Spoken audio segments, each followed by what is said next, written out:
In the spring of 1945, as American armored columns drove deep into the heart of Nazi Germany, a squad of American tankers stumbled upon what should have been one of the most fearsome weapons ever designed, a 70-ton beast of steel and engineering excellence that represented the pinnacle of German tank destroyer technology. The Jagdpanther, with its sloped armor thick enough to deflect any Allied shell and its 88mm gun, capable of destroying any tank at distances exceeding 2 kilometers, lay abandoned on a muddy road near the collapsing Western Front. What these American soldiers discovered in the days that followed would expose not just a mechanical failure, but the catastrophic collapse of an entire industrial philosophy, a regime that had prioritized perfection over practicality, complexity over reliability, and propaganda over reality.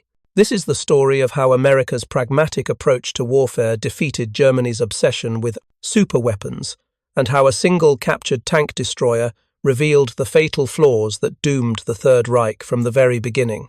Before we jump back in, tell us where you're tuning in from, and if this story touches you, make sure you're subscribed because tomorrow I've saved something extra special for you. The year 1945 marked the final chapter of Nazi Germany's ambitious armoured warfare program, a program that had once struck terror into the hearts of Allied commanders across Europe and North Africa. By March of that year, the industrial heartland of the Reich lay in ruins, pounded day and night by waves of Allied bombers that dropped thousands of tons of high explosives on factories, rail yards, and transportation networks. The vaunted German war machine, which had steamrolled across Poland in 35 days, crushed France in 6 weeks, and driven deep into the Soviet Union in Operation Barbarossa, now found itself fighting a desperate defensive battle on 2 fronts. American, British, and Canadian forces pressed from the west, having crossed the Rhine River and shattered the last major German defensive positions, while Soviet armies ground forward from the east, their massive tank formations supported by artillery barrages of unprecedented scale. Caught between these converging forces, the Wehrmacht faced certain annihilation. Yet Nazi propaganda continued to promise miracle weapons that would turn the tide of war and deliver final victory to the fatherland. The Jagdpanther tank destroyer represented one of Germany's last attempts to achieve battlefield superiority through technological excellence rather than numerical advantage. Conceived in 1942 and entering production in early 1944, the Jagdpanther combined the chassis of the Panther medium tank with a fixed superstructure, mounting the legendary 88mm Park 43L71 gun, creating a vehicle that could engage and destroy any Allied tank from ranges that made return fire impossible. The design philosophy reflected German military thinking at its most ambitious: create a weapon so superior in capability that a handful could achieve what would otherwise require dozens of conventional vehicles. The Jagdpanther's frontal armor measured 80mm thick at an angle of 55 degrees, creating effective protection equivalent to 140mm of vertical armor, making it virtually impervious to the 75mm guns equipping most American Sherman tanks and the 76mm guns of the newer Sherman variants. Its low silhouette, just 2 meters high, made it difficult to spot and target, while its powerful gun could penetrate 185mm of armor at 1,000 meters, ensuring a first-shot kill against any Allied armored vehicle. The story of how American forces came to capture an intact Jagdpanther begins with understanding the chaotic final months of the European War. By April 1945, German military units across the Western Front faced impossible situations. Fuel shortages had become so severe that some panzer divisions abandoned perfectly functional tanks simply because they lacked the diesel or gasoline to move them. The Allied bombing campaign had systematically destroyed Germany's synthetic fuel plants, and the loss of the Romanian Ploiesti oil fields to Soviet forces in August 1944 had eliminated Germany's last major source of natural petroleum. Without fuel, the most sophisticated tank in the world became nothing more than an immobile pillbox, and even that role required ammunition, which was also in desperately short supply. The railway system, once the pride of German industrial efficiency, had been bombed into near-total collapse, making it nearly impossible to move heavy equipment, spare parts, or ammunition to frontline units. Roads became clogged with civilian refugees fleeing the advancing Soviet armies, further hampering military movements and creating humanitarian disasters that stretched German resources beyond breaking point. The Jagdpanther that American forces discovered had belonged to the 512th Heavy Panzerjäger Battalion, one of the elite Wehrmacht units equipped with Germany's most advanced tank destroyers. This particular battalion had been formed in September 1944 and equipped with a mixture of Jagdpanthers and older Nashorn tank destroyers. The unit had fought in the Ardennes Offensive, Hitler's last major gamble in the West, launched on December 16, 1944 through the forests of Belgium and Luxembourg. During that desperate winter offensive, later known as the Battle of the Bulge, the 512th Battalion had demonstrated both the strengths and fatal weaknesses of German armoured warfare philosophy. When the Jagdpanthers functioned properly and had adequate fuel and ammunition, they proved devastatingly effective, destroying American Sherman tanks and tank destroyers at ranges where the Americans couldn't even see their attackers. One Jagdpanther, commanded by Oberfeldwebel Heinrich Hartmann, had reportedly destroyed 11 American armoured vehicles in a single engagement near Sankt Vith, demonstrating the weapon's lethal potential when employed by skilled crews under favourable conditions.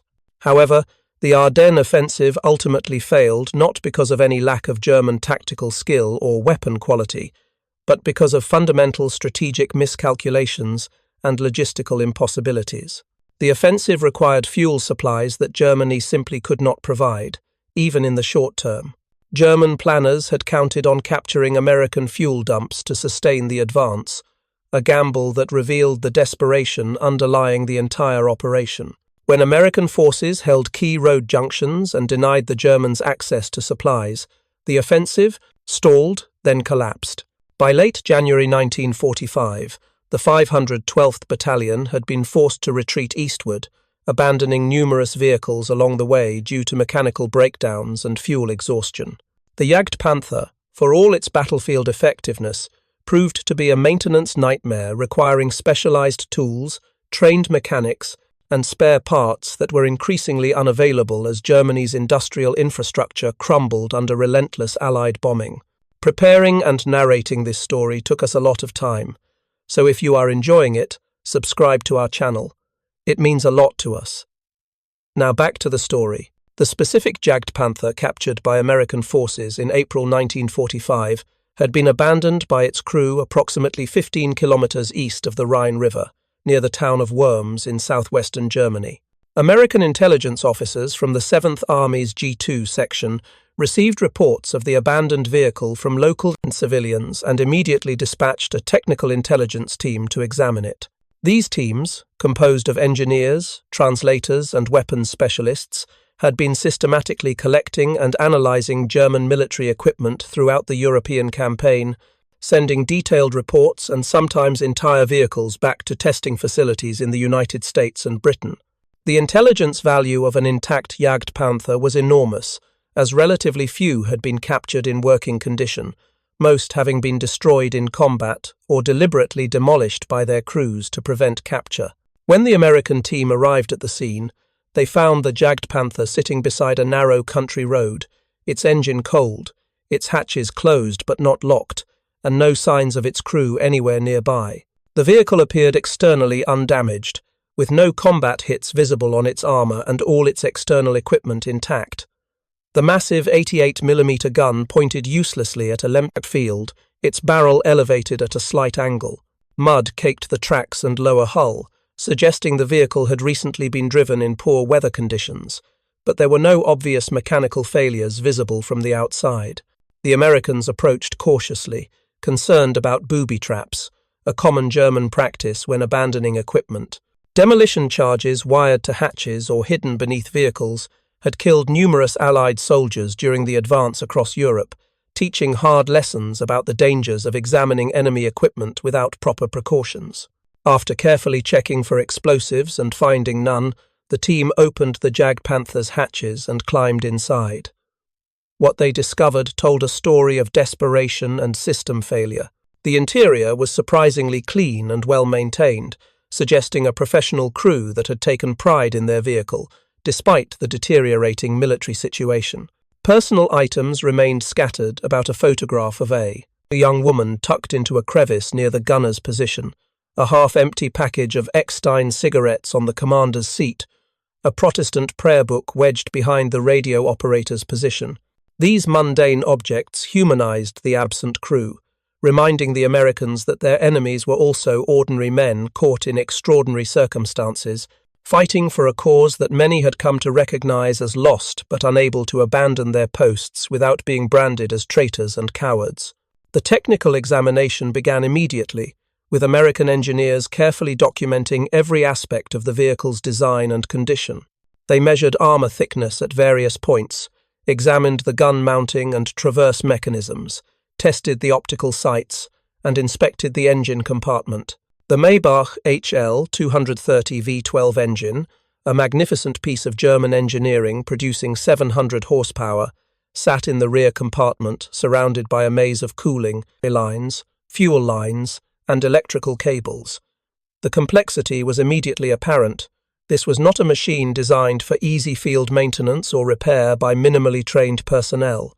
Every component seemed precision-engineered to exacting tolerances, creating an engine that delivered impressive performance when everything worked correctly, but became nearly impossible to repair when something failed in field conditions without proper tools and replacement parts. The Americans decided to attempt starting the Jagdpanther to evaluate its mechanical condition and potentially drive it to a collection point for shipment to testing facilities. They checked the fuel tanks and found them approximately 1/4 full, enough for perhaps 50 kilometers of driving under ideal conditions. The batteries were weak but still held some charge. After several attempts, the Maybach engine coughed to life, settling into a rough idle that smoothed out after several minutes of warm-up. Black smoke poured from the exhaust, suggesting improper fuel mixture or engine wear, but the engine seemed capable of sustained operation. The transmission, a sophisticated unit with 8 forward gears and 4 reverse gears, engaged smoothly, and the Jagdpanther began to move forward under its own power for the first time since its crew had abandoned it days or perhaps weeks earlier. The Americans drove the captured Jagdpanther carefully along the road, following the path of the American advance toward a captured German airfield that had been converted into a collection point for enemy equipment. The 70-ton vehicle moved surprisingly smoothly when traveling in a straight line, its torsion bar suspension absorbing bumps and irregularities in the road surface. However, turning proved difficult, requiring significant force on the steering controls and producing alarming grinding noises from the transmission and final drives. German panzer crews had long complained about the steering, difficulties of late-war German tanks and tank destroyers, which required tremendous physical effort to operate during extended periods, leaving drivers exhausted after long marches or combat operations.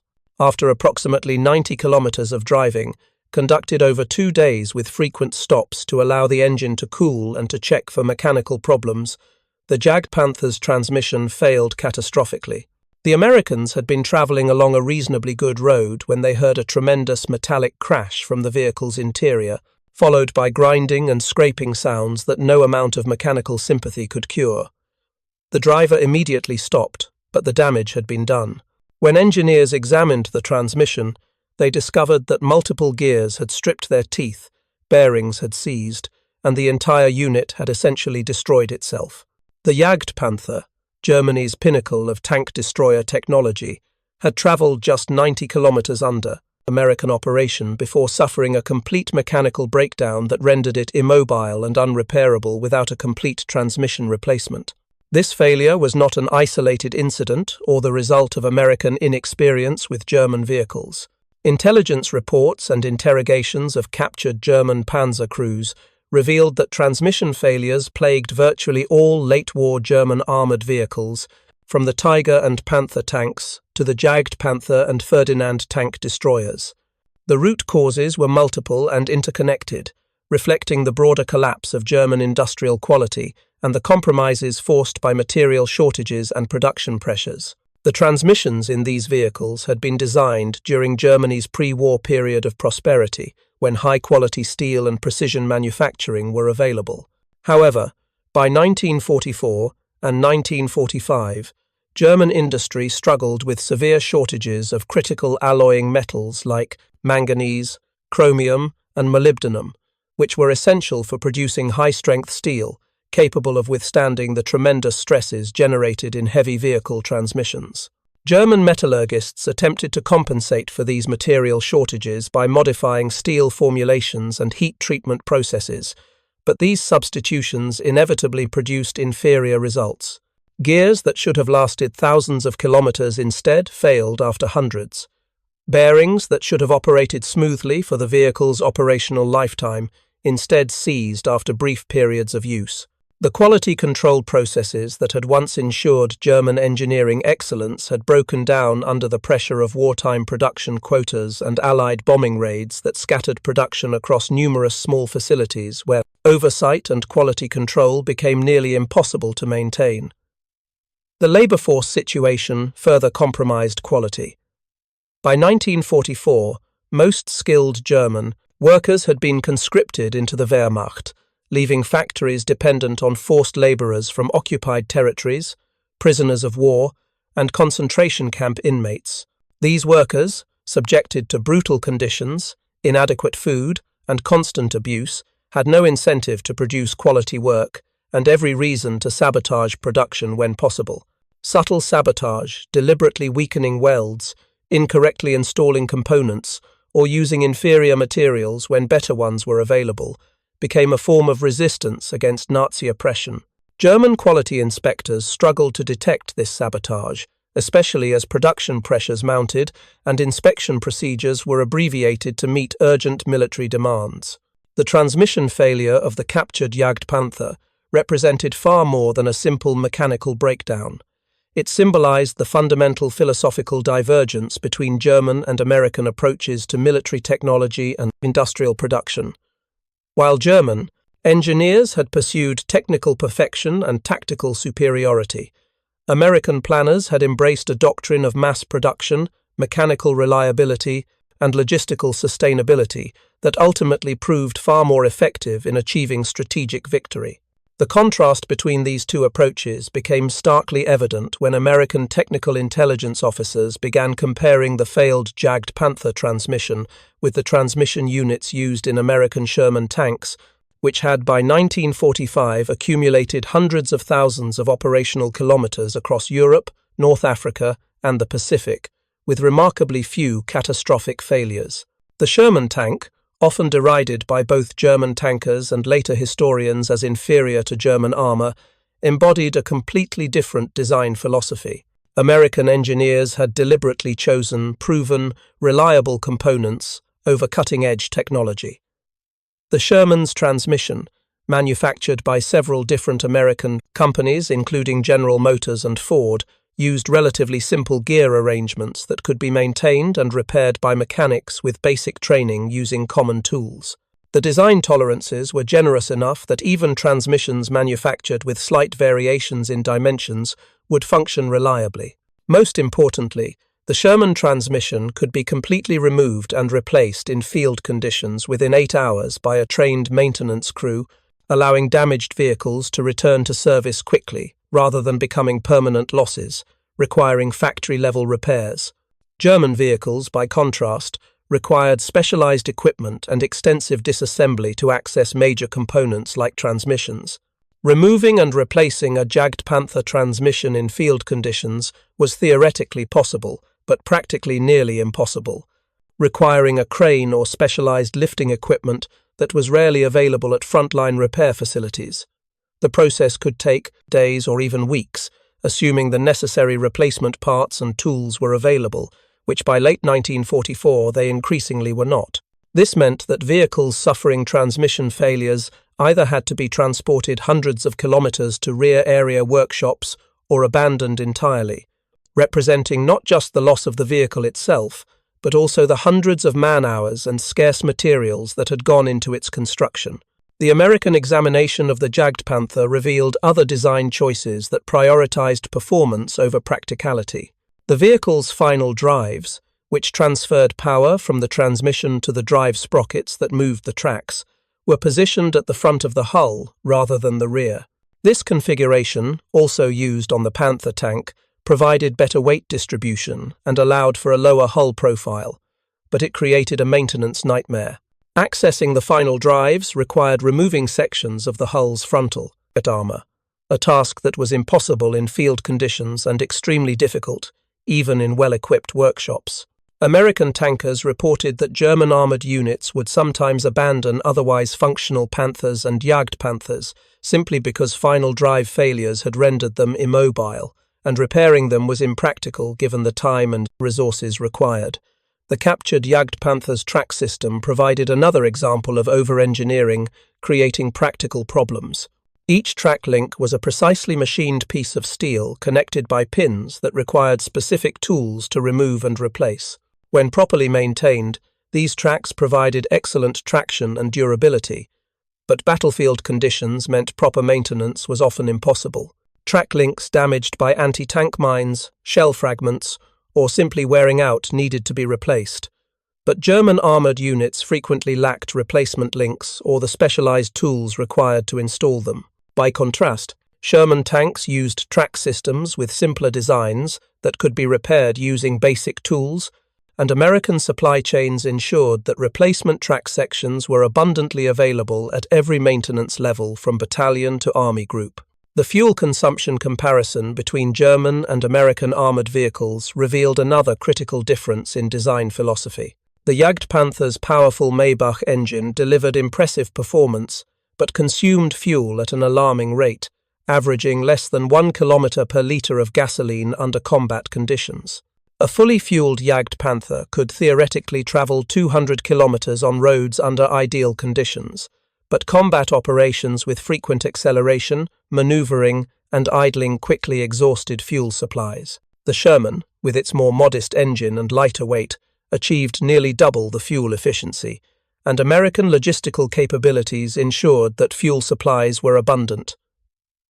American armoured divisions advancing across France and Germany rarely faced fuel shortages because the massive logistical infrastructure supporting them. The hundreds of Liberty ships crossing the Atlantic, the Red Ball Express truck convoys, the quickly repaired French railway system, and eventually the captured German rail network delivered fuel in quantities that German planners could barely imagine. The interrogation of captured German panzer crews provided additional context for understanding the Jagdpanther's failures. A Feldwebel captured near Frankfurt in late March 1945, who had served as a driver in a Jagdpanther unit, described the constant mechanical problems that plagued his vehicle from the moment it was issued to his unit in December 1944. The transmission had failed completely after only 150 kilometers, requiring the vehicle to be towed back to a workshop, where it waited 3 weeks for a replacement transmission that never arrived. Instead, mechanics cannibalized parts from 2 other broken Jagdpanthers to assemble one functional transmission, a process that took another 2 weeks.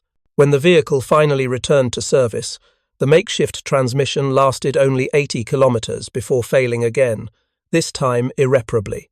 The crew abandoned their Jagdpanther and was reassigned to an older Jagdpanzer IV, which, despite being less powerful and less well protected, proved far more reliable and remained operational until the crew surrendered to American forces.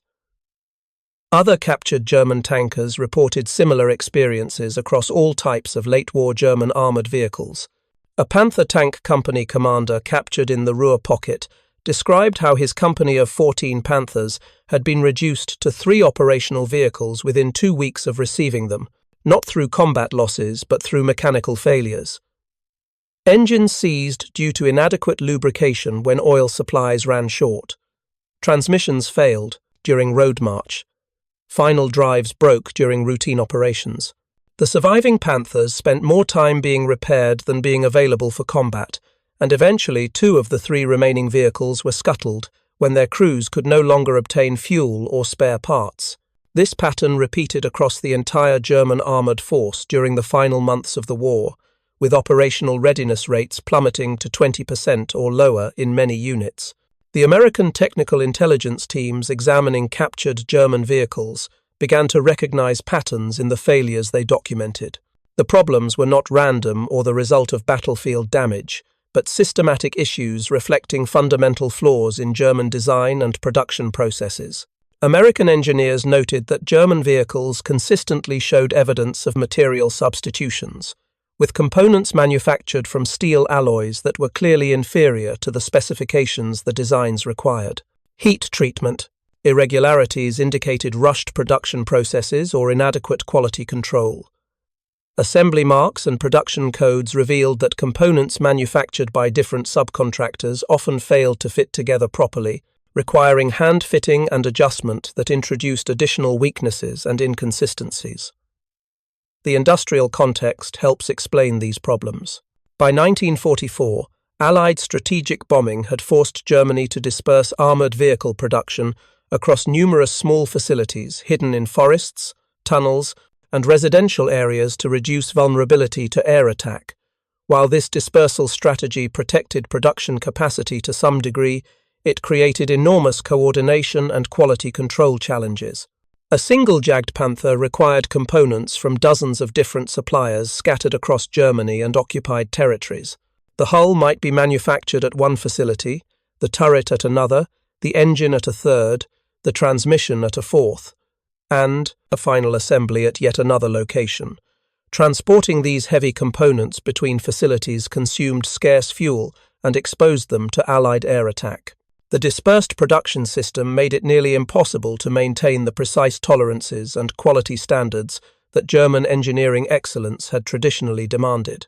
American industrial practices stood in stark contrast. Sherman tank production was concentrated in massive facilities like the Chrysler Tank Arsenal in Detroit, the Lima Locomotive Works in Ohio, and the Pacific Car and Foundry Company in Washington state.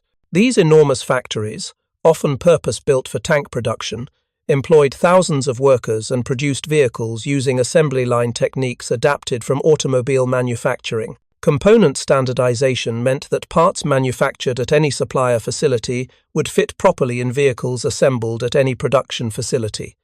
Quality control was rigorous, with inspectors examining components at multiple stages of production and rejecting anything that failed to meet specifications.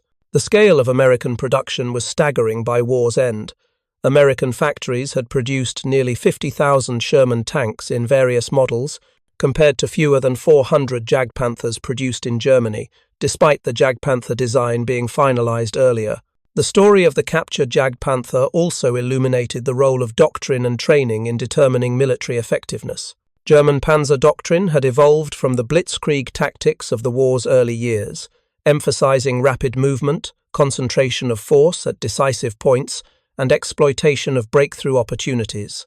These tactics required reliable, mobile forces capable of sustained operations over long distances.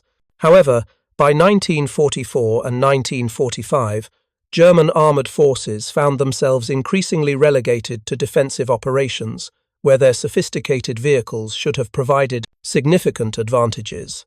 A well-positioned Jagdpanther could theoretically control an entire sector, destroying attacking tanks at long range while remaining nearly invulnerable to return fire. Yet, even in defense, mechanical unreliability undermined these tactical advantages. Vehicles that broke down during repositioning movements became useless. Units that couldn't maintain operational readiness couldn't execute coordinated defensive plans. The beautiful tactical theories developed in German staff colleges collapsed when confronted with the reality of vehicles that couldn't be kept running. American armored doctrine, by contrast, had evolved to emphasize combined arms cooperation, numerical superiority, and systematic reduction of enemy positions, rather than relying on individual vehicle superiority. American commanders understood that Sherman tanks were outgunned by German Panthers, Tigers, and Jagdpanthers in direct engagements, so they developed tactics that avoided sudden confrontations whenever possible. American tanks worked closely with infantry, artillery, and tank destroyers to suppress and outflank German armor, rather than engaging in direct duels. When forced into direct combat, American tankers used their advantages in numbers, mobility, and reliability to overwhelm German opponents through volume of fire and multiple simultaneous threats that German crews couldn't effectively counter. The psychological dimension of mechanical reliability deserves consideration as well. German panzer crews, no matter how well trained or motivated, gradually lost confidence in their equipment as they experienced repeated mechanical failures. Knowing that their vehicle might break down at any moment created anxiety that undermined combat effectiveness. Crews became hesitant to conduct aggressive maneuvers that might stress their vehicle's fragile mechanical systems. Commanders hesitated to commit armored units to decisive operations because they couldn't predict how many vehicles would actually reach the objective. By contrast, American tankers developed confidence in their Sherman's reliability, knowing that while their armor might not be the best, and their guns might not be the most powerful, their vehicles would start when needed and run when required. This psychological advantage manifested in tactical aggressiveness and operational tempo that German forces increasingly struggled to match. The examination of the failed Jagdpanther transmission also revealed insights into German metallurgical practices during the war's final years. American metallurgists who analyzed the broken gears found that the steel used in their manufacture contained insufficient quantities of nickel, chromium, and molybdenum alloying elements essential for producing steel with the hardness and toughness required for heavy-duty transmissions.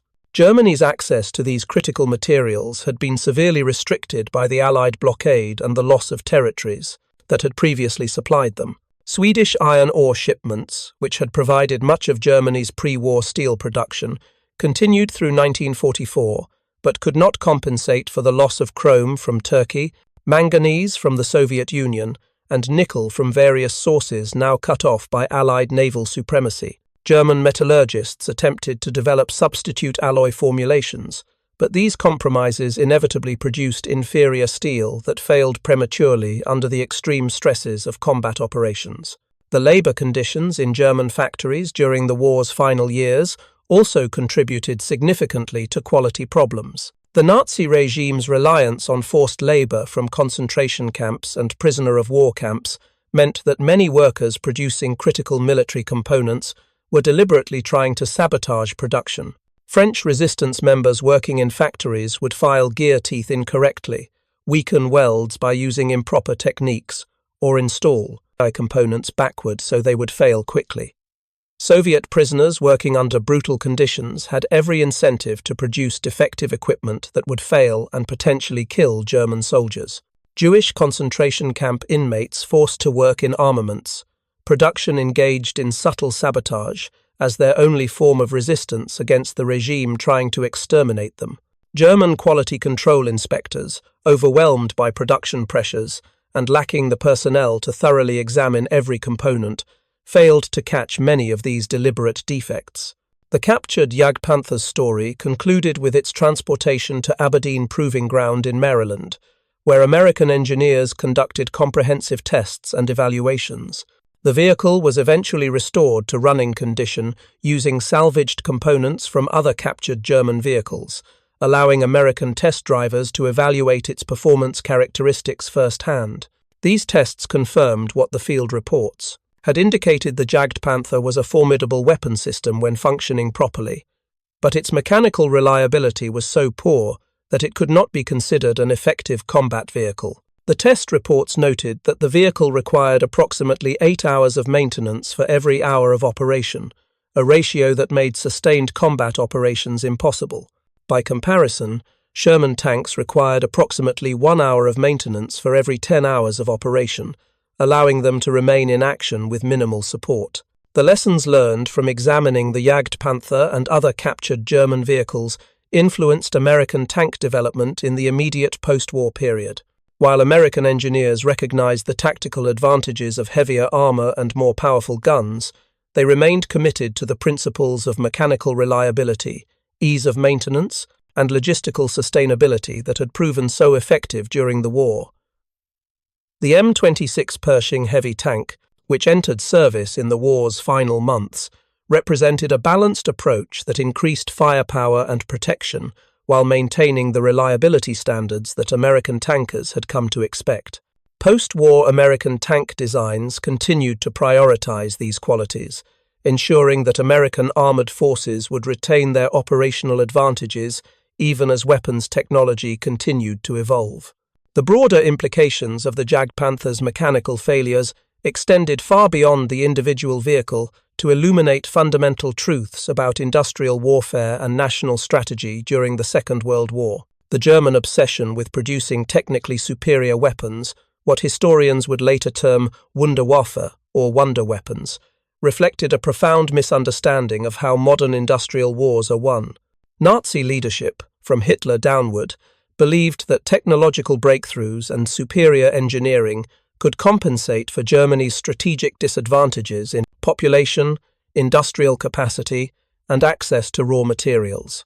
This belief led to catastrophic misallocations of resources, with Germany investing enormous effort into exotic projects like jet aircraft, rocket weapons, and super-heavy tanks, while neglecting the unglamorous but essential work of maintaining reliable supply lines, training adequate numbers of replacement personnel, and producing sufficient quantities of proven weapons systems. The story of German tank development during the war illustrates this pattern of escalating complexity, chasing diminishing returns.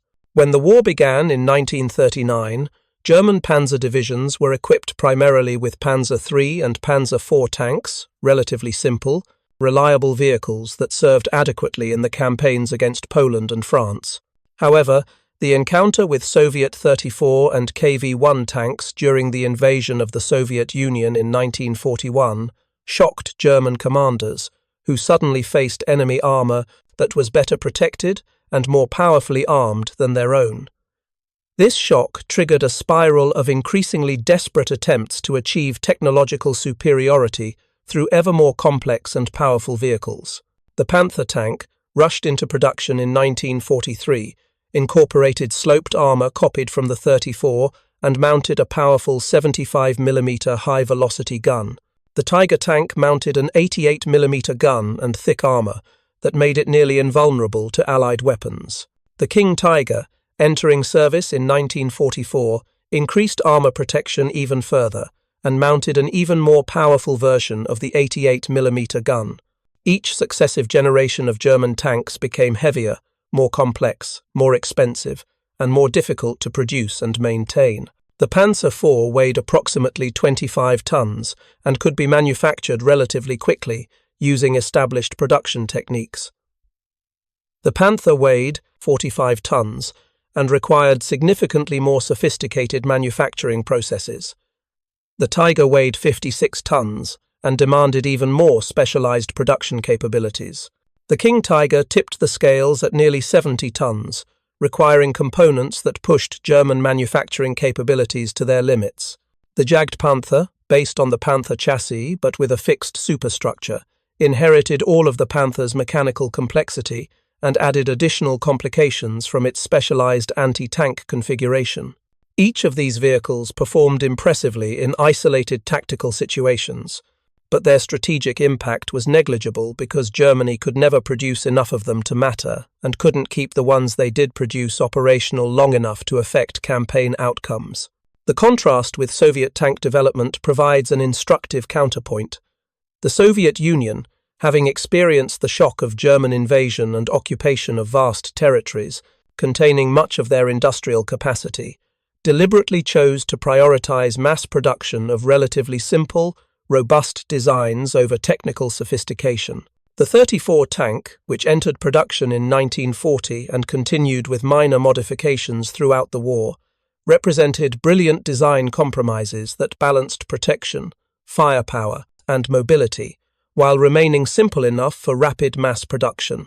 Soviet engineers deliberately designed the 34 for ease of manufacturing, using welded armor plates with simple shapes that could be produced by minimally trained workers using basic equipment.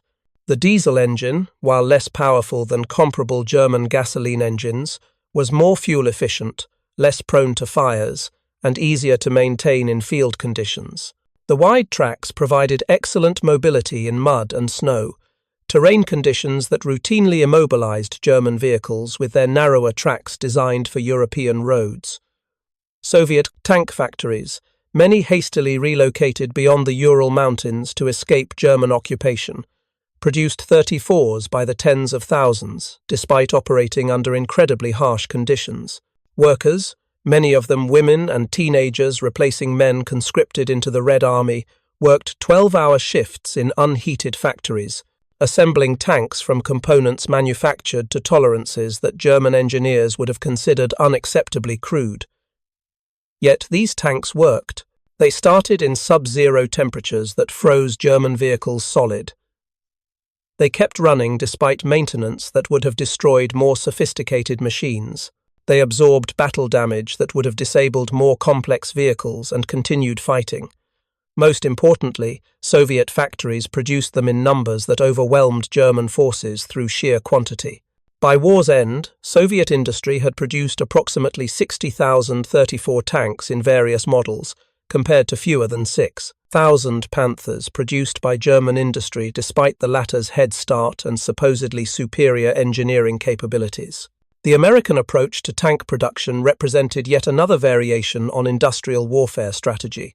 American industry, protected by vast oceans from enemy attack and blessed with virtually unlimited access to raw materials, petroleum, and electrical power, created a production system of unprecedented scale and efficiency. The Sherman tank, which formed the backbone of American and British armoured forces from 1942 onward, was not intended to be the best tank on the battlefield, but rather to be good enough while being produced in quantities that would overwhelm any opponent. American production engineers studied every aspect of tank manufacturing to identify opportunities for cost reduction, production acceleration, and quality improvement. Components were standardized wherever possible, allowing multiple manufacturers to produce interchangeable parts. Assembly line techniques borrowed from automobile manufacturing allowed semi-skilled workers to build complex vehicles with minimal training. The result was a production miracle. American factories ultimately produced nearly 50,000 Sherman tanks in multiple variants, along with tens of thousands of other armored vehicles, while simultaneously producing the ships, aircraft, trucks, and weapons that equipped not just American forces, but also supplied vast quantities of equipment to Britain, the Soviet Union, and other Allied nations through the Lend-Lease program. The captured Jagdpanther served as a physical embodiment of Germany's strategic failure, a reminder that technical excellence without industrial sustainability and logistical support leads inevitably to defeat. The vehicle's powerful gun could destroy any Allied tank at ranges exceeding 2 kilometers. Its sloped armor could deflect virtually any Allied anti-tank weapon, and its low profile made it difficult to detect and target. Yet, none of these tactical advantages mattered when the transmission failed after 90 kilometers, the engine seized from inadequate lubrication, or the final drives broke under the strain of the vehicle's excessive weight. German engineering had created a masterpiece that couldn't fight because it couldn't move, couldn't be repaired because parts weren't available, and couldn't be replaced because production capacity was insufficient. The human cost of Germany's technological obsession deserves consideration as well. Each Jagdpanther required approximately 55,000 man-hours to manufacture, involving hundreds of workers across dozens of facilities. The skilled machinists, welders, and assemblers who built these vehicles could have been producing more reliable equipment in greater quantities, had German leadership made different strategic choices. The panzer crews trained to operate these sophisticated vehicles represented years of expensive training and experience that was wasted when mechanical failures rendered their vehicles inoperative. Young men who should have been defending fixed positions or conducting limited counterattacks with reliable equipment instead found themselves abandoned in broken vehicles, forced to surrender or attempt escape on foot when their Jagdpanthers failed them at critical moments. The interrogation reports from captured German tankers reveal the psychological impact of serving in units equipped with unreliable vehicles. A lieutenant captured near Kassel in early April 1945 described the growing sense of futility that pervaded his Jagdpanther unit during the final months of the war. The crews understood intellectually that their vehicles were superior to anything the Allies fielded. Yet this knowledge provided no comfort when transmissions failed during road marches, when fuel deliveries never arrived, when ammunition stocks dwindled to nothing, and when spare parts, existed only in theoretical supply tables, but never materialized at the unit level. The lieutenant described how his crews had gradually lost faith not just in their equipment but in their leadership, and ultimately in the cause they were fighting for. When American forces finally overran their positions, most of his unit surrendered without resistance, abandoning their Jagdpanthers with barely concealed relief. The fate of the 512th Heavy Panzerjäger Battalion, the unit that had operated the captured Jagdpanther, exemplified the futility of Germany's late-war armoured forces. Formed in September 1944 with high expectations and equipped with Germany's most advanced tank destroyers, the battalion spent the next 7 months in nearly continuous retreat, punctuated by brief, violent defensive actions that accomplished nothing beyond delaying the inevitable. Of the approximately 45 Jagdpanthers the battalion received during its existence, fewer than 10 were lost to direct enemy action. The rest broke down and were abandoned, destroyed by their crews to prevent capture, or simply ran out of fuel and were left beside roads as their crews retreated on foot. By April 1945, the battalion had ceased to exist as a coherent fighting unit, its survivors scattered among various ad hoc formations, desperately trying to slow the Allied advance. The few remaining Jagdpanthers, including the one captured by American forces, stood as monuments to wasted resources and misplaced priorities.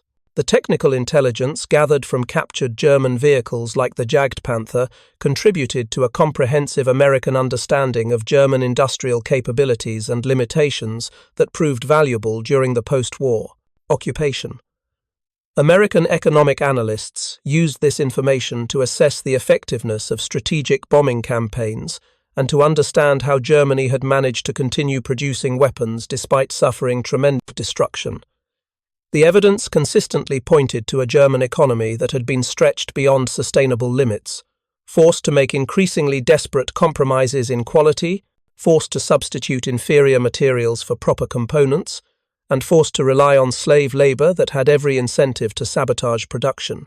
These insights informed occupation policies and helped Allied authorities understand the true state of German industry when hostilities ceased. The preserved Jagdpanther, eventually restored and displayed at Aberdeen Proving Grounds Museum before being transferred to Fort Benning in Georgia, served generations of American military officers as a tangible lesson in the dangers of pursuing technical perfection at the expense of practical effectiveness. Officer candidates studying military history and doctrine could examine the vehicle's sophisticated design and understand intellectually why German engineers had made the choices they did, then walk away with crucial understanding that the most important quality in military equipment is not how well it performs in ideal conditions, but whether it continues to function under the adverse conditions that characterize actual combat operations.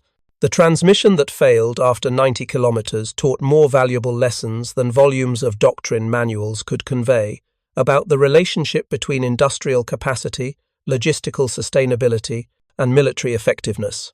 The story of the captured Jagdpanther also resonated beyond purely military circles to influence broader American thinking about technology, industrial production, and national strategy during the early Cold War period.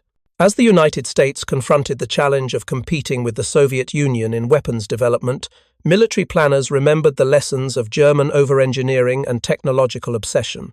While American defense industries developed increasingly sophisticated weapons systems throughout the Cold War decades, there remained a consistent emphasis on reliability, maintainability, and logistical sustainability that reflected lessons learned from examining failed German equipment. The pragmatic American approach to military technology, sometimes criticized as unimaginative or overly conservative, proved remarkably successful in producing weapons systems that worked consistently and could be supported in the field, qualities that ultimately proved far more valuable than theoretical technical superiority. The Jagdpanther's story serves as a parable about the nature of power and the sources of military effectiveness in industrial age warfare. Raw technological capability, no matter how impressive, cannot compensate for fundamental strategic disadvantages in industrial capacity, resource access, and logistical infrastructure. Germany's talented engineers and scientists created weapons that were often years ahead of Allied equivalents. Yet these advantages proved meaningless when the weapons couldn't be produced in adequate numbers, couldn't be kept operational due to mechanical failures and supply shortages, and couldn't be effectively employed due to fuel shortages and trained personnel deficits. The Allies, particularly the United States, won the Second World War not by producing the best individual weapons, but by creating industrial and logistical systems capable of producing good enough weapons in overwhelming quantities and keeping them supplied, maintained, and operational across global distances. The transmission failure that ended the Jagdpanther's brief journey under American control after just 90 kilometers thus represents something far larger than a simple mechanical breakdown. It symbolizes the collapse of Nazi Germany's entire approach to warfare and national mobilization, revealing the fatal flaws in a system that prioritized propaganda over reality, technological showcase over practical effectiveness, and ideological purity over rational resource allocation. The captured vehicle stands as a monument to the futility of pursuing technical perfection when the foundations of industrial production have been allowed to crumble, when the skilled workforce has been squandered through war and oppression, and when strategic leadership has prioritized fantasy weapons over addressing fundamental operational challenges. For the American soldiers who captured the Jagdpanther and watched its transmission fail after such a short distance, the experience must have provided a mixture of satisfaction and perhaps some degree of pity. Satisfaction because it confirmed that German technological superiority was largely illusory, undermined by practical problems that made sophisticated designs irrelevant. Perhaps pity because the magnificent machine represented so much wasted human effort and ingenuity, resources that could have been directed toward peaceful purposes, but instead were consumed by a regime that brought ruin to its own nation and catastrophe to the world. The Jagdpanther, immobilized by its failed transmission after 90 kilometers, serves as a fitting metaphor for Nazi Germany itself, a system that promised revolutionary transformation and ultimate victory, but instead delivered only destruction and defeat, undone by contradictions inherent in its own nature. Up next, you've got two more standout stories right on your screen. If this one hit the mark, you won't want to pass these up. Just click and check them out. And don't forget to subscribe and turn on the notification bell so you don't miss any upload from us.